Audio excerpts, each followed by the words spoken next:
sekali hubungannya dengan OSIS. Kemudian tadi Pak Pujo bahas apa?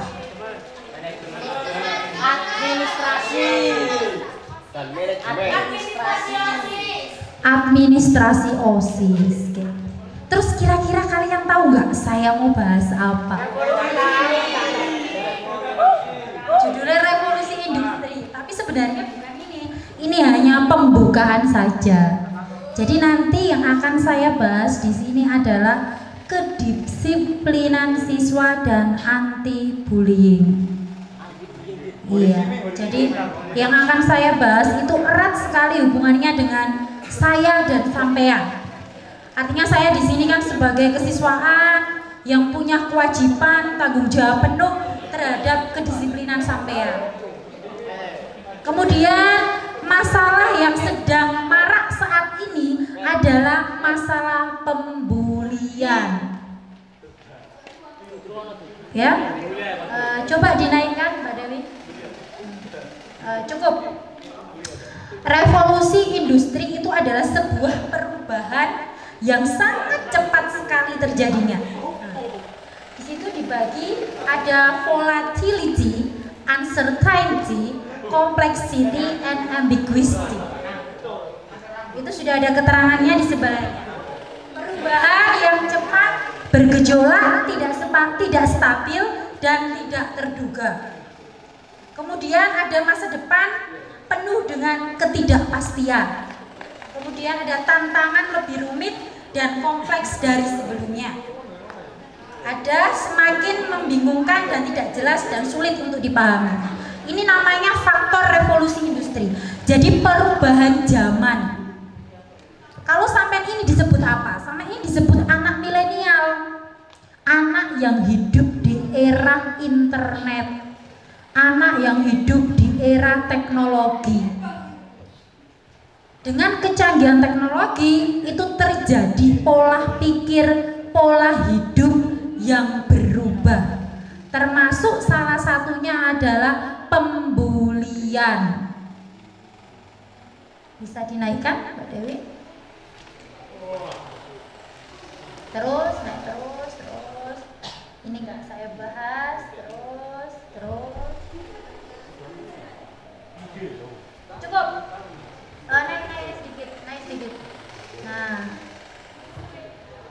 3 dosa besar di dalam dunia pendidikan. 3 dosa besar di dalam dunia pendidikan. Yang pertama adalah perundungan. Nah, itu jenenge pembulian. Perundungan. Itu jenenge pembulian. Sampean pernah membuli temanmu? Pernah. Bu Naila aja pernah membuli muridnya kok. Jadi itu erat kaitannya dengan saya dan sampean. Cuman pembulian yang bagaimana? Nah, gitu ya. Kemudian intoleransi. Intoleransi itu tidak bisa mentoler, tidak bisa diajak kerjasama. Hampir kayak rasis. Jadi tidak bisa mentolerir temannya, mendekati kata egois. Mungkin kalau di SMK kita itu tidak begitu terasa karena kita itu mayoritas semuanya yang ada di sini itu beragama Islam. Bukan mayoritas ya, full semuanya muslim. Ada non muslim di sini?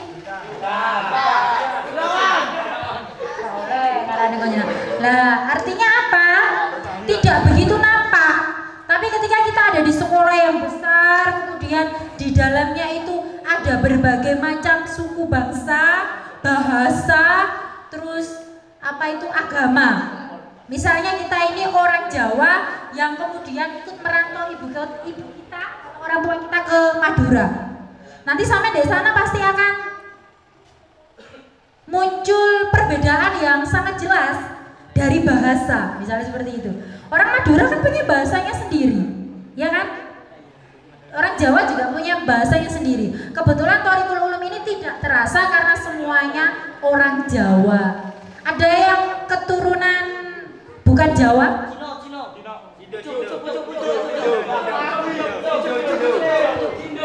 Oh, Cina Deso. Ya. Kemudian kekerasan seksual. Kenapa kok kekerasan seksual, sampai ini kan sudah besar, sudah bisa diajak berbicara ke arah seksual, dan itu sudah tidak asing lagi. Tanpa saya beritahu pun, saya yakin kalian itu sudah mengerti dan butuh untuk diarahkan. Sudah pernah punya perasaan antar lawan jenis? Mbak Iko loh, wah itu. Mas Iko loh, ganteng. Pernah ada perasaan terhadap lawan jenis? Kalau kalian tidak pernah merasakan itu, periksakan. Artinya kalian tidak normal. Soalnya sampean iku wis wayahe ngerti wong ayu, ngerti wong ganteng, ngerti seneng. Cuman harus ada kontrol, harus ada filter, gitu guys. Cuma nanti yang di sini yang akan saya bahas dan saya kupas itu adalah perundungan atau pembulian. Dinaikkan Mbak Dewi? Naik terus. Stop. Perundungan atau bullying. Perundungan atau bullying adalah perilaku tidak menyenangkan, baik secara verbal, fisik, ataupun sosial di dunia nyata maupun di dunia maya yang membuat seseorang merasa tidak nyaman, sakit hati, dan tertekan, baik dilakukan oleh perorangan atau kelompok. Ya, jadi itu. Jadi perundungan itu suatu perbuatan yang tidak menyenangkan, bisa berupa verbal. Verbal itu ucapan. Misalnya, kita memanggil seseorang dengan yang tidak namanya dan orang itu tidak senang. Itu juga sudah termasuk pembulian. Ya. Bu, kalau anaknya senang, ya enggak apa-apa. Ya enggak apa-apa kalau anaknya senang. Berarti bukan merasa pembulian. Karena apa? Karena di sini menimbulkan rasa tidak nyaman. Lah kalau anaknya dipanggil nyaman-nyaman saja, ya enggak apa-apa. Contohnya, ono koncomu ayu, danan mau celuk princess. Yo arek seneng toh. Iku jenenge pembulian ta gak? Yo enggak. Karena itu membuat dia nyaman, bukan tidak nyaman, gitu ya. Ya. Kecuali kamu mengucapkan kata-kata yang tidak nyaman. Karena pembulian itu bisa secara langsung atau bisa berupa sindiran. Contoh sindiran tuh seperti ini. Mohon maaf, mbaknya itu biasa-biasa saja, seperti anak-anak pada umumnya. Tapi mungkin kulit kita itu kan macam-macam. Ada yang sawo mateng, ada yang putih, ada yang lebih ke coklat, kayak gitu ya. Memanggil sesuatu tapi kebalikannya gitu loh. Princess itu kan identik dengan cantik yang luar biasa. Tapi itu kamu balik. Orang yang tidak seperti itu kamu panggil princess dengan harapan itu adalah sebuah sindiran. Itu ya contoh pembulian. Pembulian yang lebih menyakitkan lagi itu secara fisik. Berarti sudah ada pukulan, cubitan. Pernah saya mencubit siswa saya ketika saya gemas. Itu wujud saya gemes. Kamu kan kayak bayi, jadi saya gemes. Itu wujud kegemasan saya kepada Tio. Ya, itu sebenarnya tidak boleh. Makanya ketika kita bercanda, mendorong, mencubit, memukul, itu sebenarnya ada batasannya. Sama kan tahu batasan mendorong dengan bercanda dengan batasan mendorong yang beneran mendorong. Bisa beda tak gak? Kon, itu saya guyon. Lah wis diucap wis kon. Iku yo wis gak guyon maneh ngono lho. Iso-iso mari ngono nggawa nang rumah sakit. Semoga tidak ada di sekolah kita. Semoga kita dijauhkan dari hal-hal yang seperti itu. Coba dinaikkan lagi. Sanksi hukum. Ini yang perlu kita tahu. Yang perlu saya tahu dan perlu kalian tahu. Dalam Undang-Undang Nomor 35 Tahun 2014 tentang perubahan atas Undang-Undang Nomor 23 Tahun 2002 tentang perlindungan anak, pasal 80 ayat 1, 2 dan 3 tentang perlindungan anak, pasal 80 ayat 1. Setiap orang yang melanggar ketentuan sebagaimana yang dimaksud pasal 76C dipidana dengan pidana penjara paling lama 3 tahun, 6 bulan dan atau denda paling banyak 72 juta rupiah. Lek sampeyan merundung temenmu, membuli temenmu, kurang lebih ini nanti akan bisa menjadi salah satu hukumanmu. Ya. Terus berikutnya pasal 80 ayat 2. Dalam hal anak sebagaimana dimaksud pada ayat 1, luka berat, maka pelaku dipidana dengan pidana penjara paling lama 5 tahun dan atau denda paling banyak 100 juta. Nah, biasanya kalau ini yang pasal 80 ayat 1 ini biasanya pembulian secara verbal. Ya, mulutnya yang ngomong. Jadi, dan ini bisa terjadi di dunia nyata dan di dunia maya. Baik kamu ngomong secara langsung atau kamu mengomentari lewat media sosial. Kita semua yang ada di sini ini kan netizen, iya Panda? Iya, kita ini netizen. Orang Lesti yang kena KDRT, ibu-ibu se-Indonesia Raya yang panik, iya kan? Ya, ada yang sampai, saya lihat itu berita, ada yang sampai nggak mau nyuci baju karena menangisi Lesti. Nah, Lesti itu siapa? Ya kan? Nah, tapi kalau pasal yang 80 ayat 2 ini biasanya sudah terjadi luka fisik. Jadi ada bentuk pencakaran, pemukulan, penendangan, nah, seperti itu. Nah, itu kategori luka berat. Nanti buktinya dengan apa? Divisum. Jadi nanti, naudzubillah, jika ada yang kena KDRT, yang harus kamu lakukan pertama kali adalah pergi ke dokter untuk menvisumkan dirimu, kemudian melaporkannya ke kantor polisi.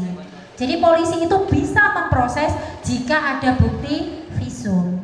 Nanti dari visum kan tahu, oh ini luka cakar, oh ini luka terkeman, oh ini kemplengan, kayak gitu nanti dari visum tahu ya.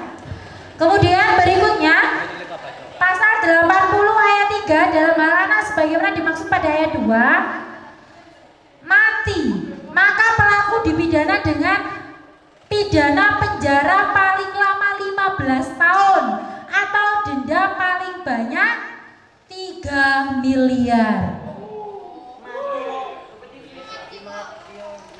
Ini terjadi loh kemarin di Pondok Pesantren Gontor, pondok pesantren terbesar di Indonesia, Pondok Pesantren Putra.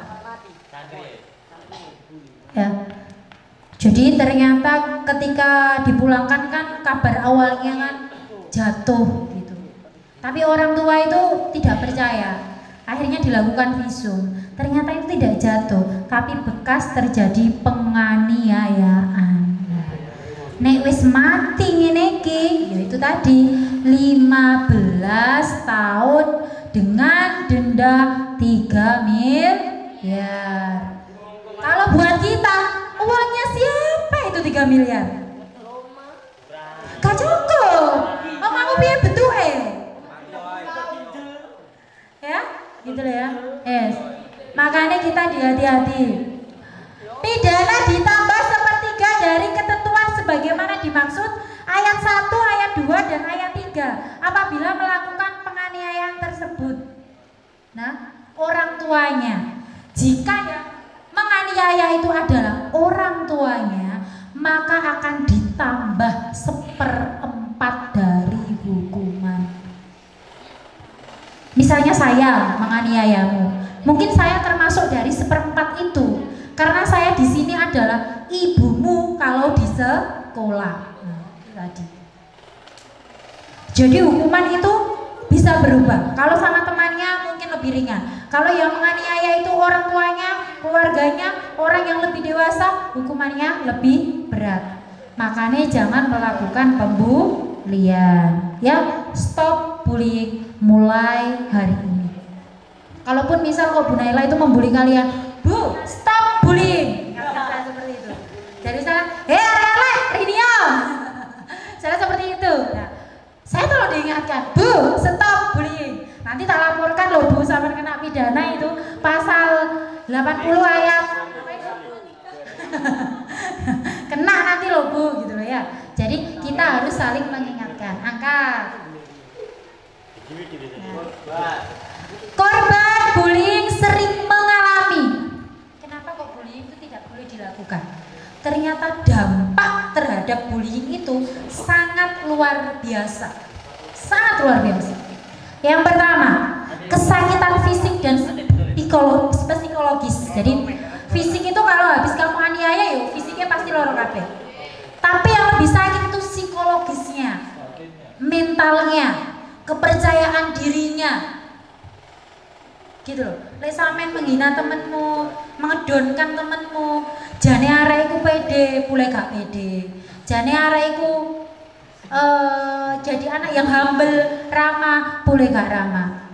Karena gini nak ya, psikologis orang itu berbeda-beda. Ibarat kayak gini, ada orang yang kena hujan badai, dia tetap sehat dan kuat dan biasa saja.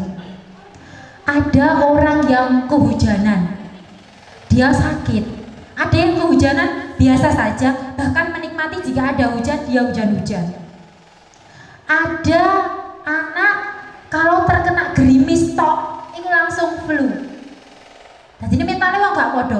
Ono sing kegerimisan tok loro, ono sing ngenteni kudanan loro, ono sing lagene kena udan banjir lagi loro. Nah itu mental orang itu seperti itu. Jadi kita itu nggak bisa menyamakan karakter si A sama karakter si B. Lek ono koncomu sing baperan, yo hargailah kebaperannya. Maksudnya dia itu merasa kalau disindir langsung diem, kalau diomongi langsung merasa, yo hargailah dengan karakternya. Dan jika ada anak yang wes disindir-sindir gak ngerti-ngerti, yo jadi disindir, lu gono jangan ngomong, karena itu karakternya tidak bisa memahami sindiran. Ngerti nggih? Nah, itu karakter.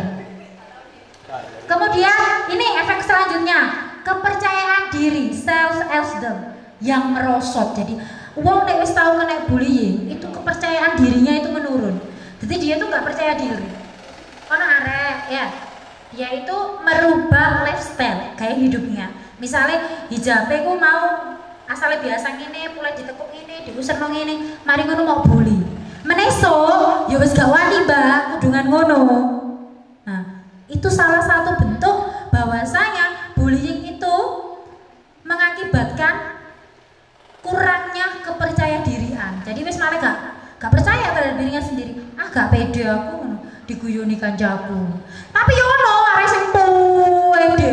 Mas Dika dari Mendino, Mbak, sekolah bengese ojo kandel-kandel, cek gak podo gurune. Yo tetep bengesan. Ono. Nah, itu berarti tingkat kepercayaan orang itu beda-beda. Percaya dirinya itu tidak sama. Nah, ya, itu tadi. Kemudian malu, trauma, merasa sendiri, serba salah. Dia menjadi sosok yang pemalu. Ayo Mas, silakan presentasi di depan. Enggak Bu, karena kemarin waktu dia presentasi, dia ditertawakan habis-habisan sama temennya, dibully habis-habisan sama temennya. Akhirnya ketika dia disuruh ke depan lagi, dia nggak berani.